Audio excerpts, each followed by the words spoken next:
Bonjour et bienvenue dans cette nouvelle vidéo où aujourd'hui je vais vous parler des grades impériaux dans l'armée et la marine et en gros le secteur militaire de l'armée impériale. Du coup voilà, j'espère que ça va vous intéresser. Moi en tout cas ça m'intéresse énormément, du coup à vous de me le dire. Je tiens cependant avant de commencer à préciser que je suis en vacances. Du coup, si vous laissez un commentaire que je réponds pas très rapidement, vous savez pourquoi. Mais bon, je pense pas que j'ai beaucoup de soucis à me faire vu que il n'y a pas énormément de commentaires sur mes vidéos, ce qui n'est pas un problème, hein. Donc maintenant, je vous dis générique.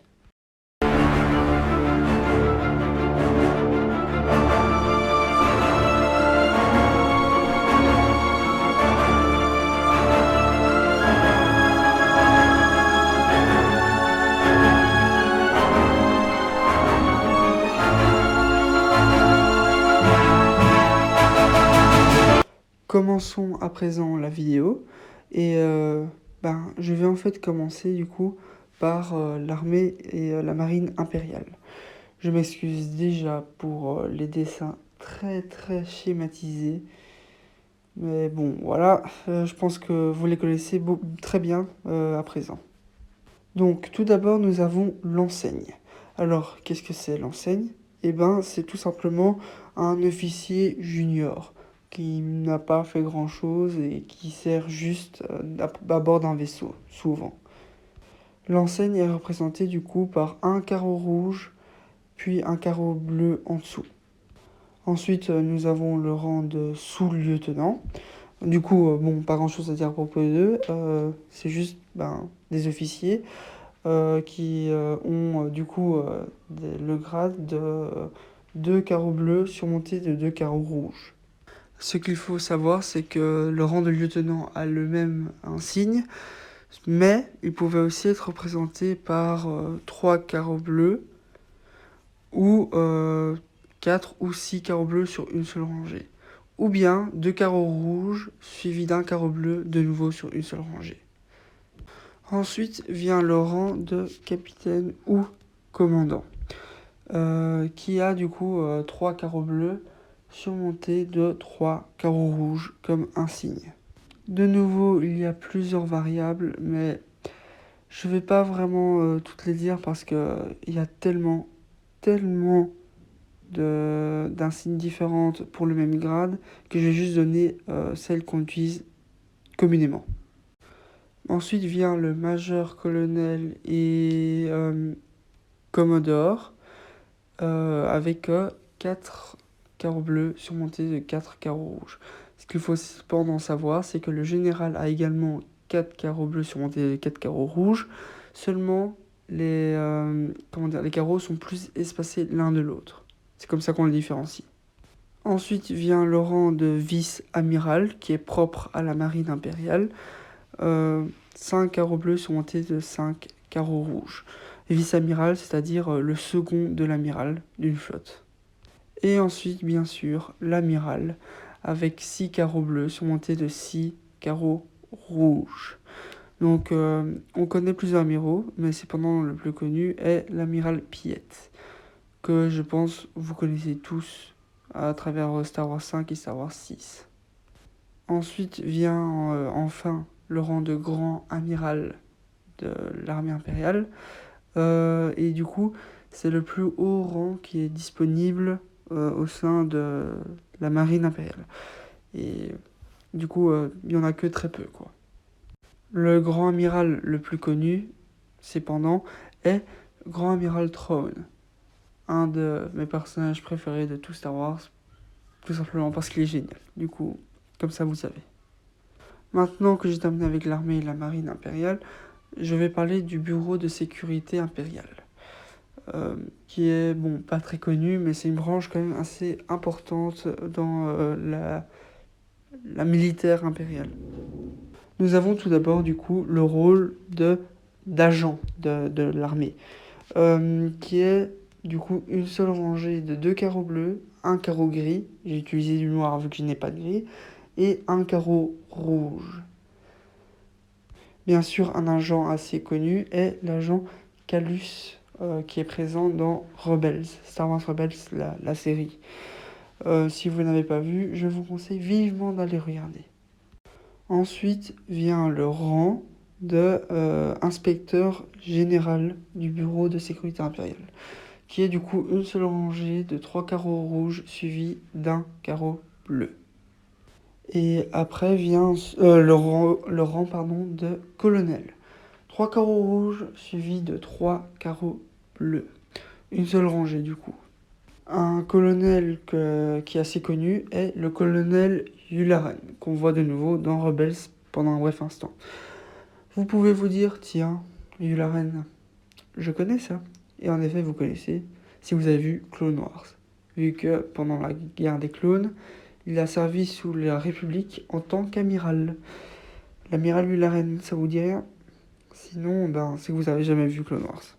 Et ensuite, comme dans l'armée régulière, un amiral du BSI avait un insigne composé de 6 carreaux bleus surmonté de 6 carreaux rouges. Et un amiral que l'on connaît plus ou moins était dans Battlefront 2, mais je vais pas vous en parler vu que je sais pas si beaucoup ont joué à ce jeu-là. Nous avons ensuite le renseignement impérial et le projet Puissance Céleste. Projet Puissance Céleste, c'est l'étoile noire en gros. Du coup, voilà, comme ça vous savez. Et les renseignements, c'est un peu les services secrets, quoi, pour faire clair et simple.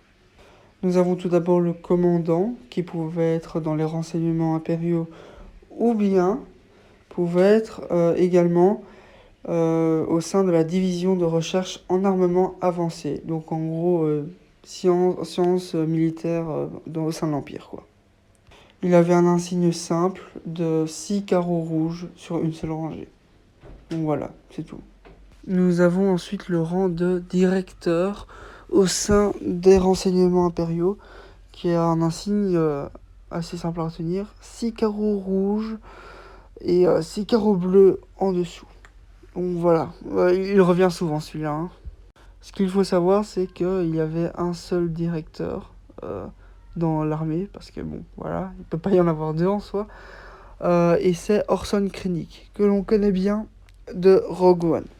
Comme ça, vous savez que c'était le seul directeur. Et le travail de sa vie a été volé, ce qui est assez triste. Enfin, il est quand même très victimisé dans le film, hein.